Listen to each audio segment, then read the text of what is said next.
Chapter 4, Romance, the First Phase of Relationship. Hello, and welcome back to our channel, where we dive deep into the nature of love, relationships, and emotional growth. Today, we're exploring Chapter 4 of David Richo's How to Be an Adult, a chapter that delves into one of the most exciting yet complex phases of any relationship, romance. But, as you'll learn, romance is just the beginning of something much deeper and more transformative. Relationships, like nature, go through phases. Think of it like the seasons.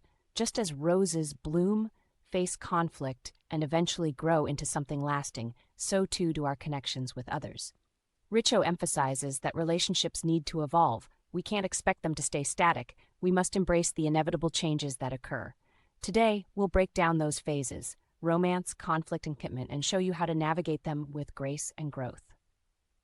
Section 1, Phases of Love. Romantic relationships often follow a bell-shaped curve. They begin with the rush of attraction, peak in the exciting, often idealized phase of romance, dip into conflict, and if we're lucky, stabilize into a deeper commitment.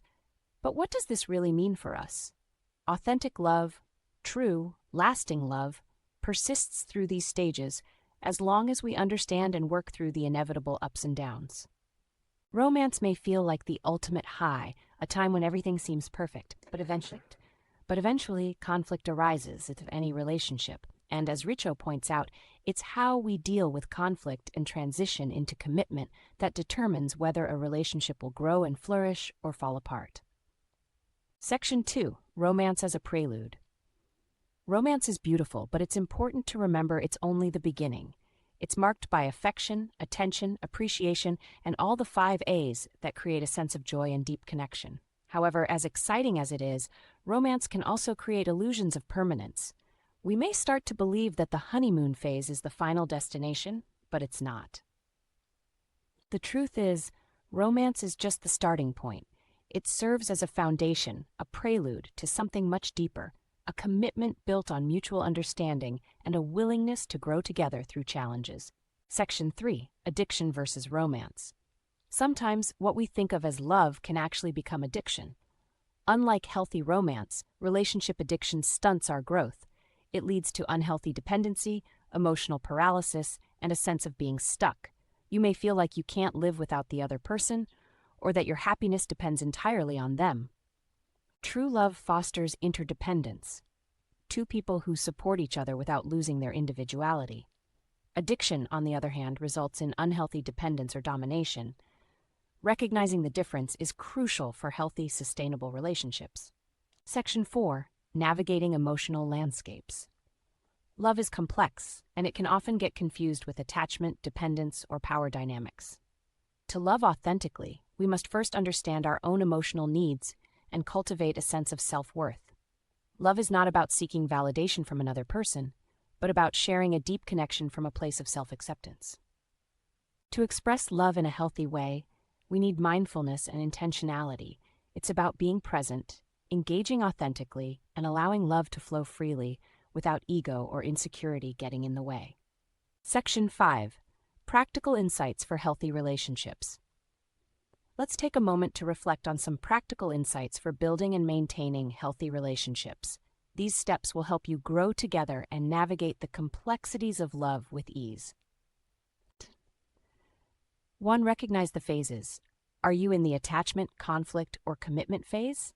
Understanding where you are will give you clarity on how to proceed. 2. Comparison of romance and addiction. Check in with yourself. Are your emotional needs being met in a healthy way, or are you relying on your partner to fill a void? 3. Self-reflection. Journaling is a great tool for exploring your own emotions, relationship dynamics, and needs. 4. Mindfulness. Be present in your relationships. Practice being open-hearted and non-judgmental. 5. Intimacy. Cultivate true intimacy by respecting boundaries and engaging authentically with your partner. Conclusion. Embracing the evolution of love.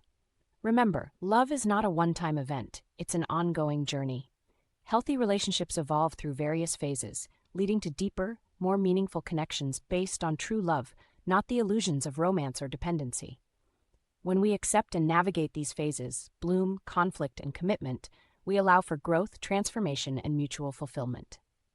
If you're ready to deepen your understanding of relationships and grow emotionally, I invite you to join our course. In this course, we dive even deeper into these concepts with practical tools and exercises to help you apply what we've discussed today. You'll learn how to build healthy, fulfilling relationships that thrive through all the phases of love.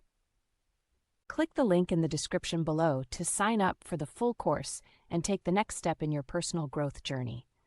Don't forget to like, subscribe, and hit the bell icon for more insights on relationships, love, and emotional maturity. See you in the next video.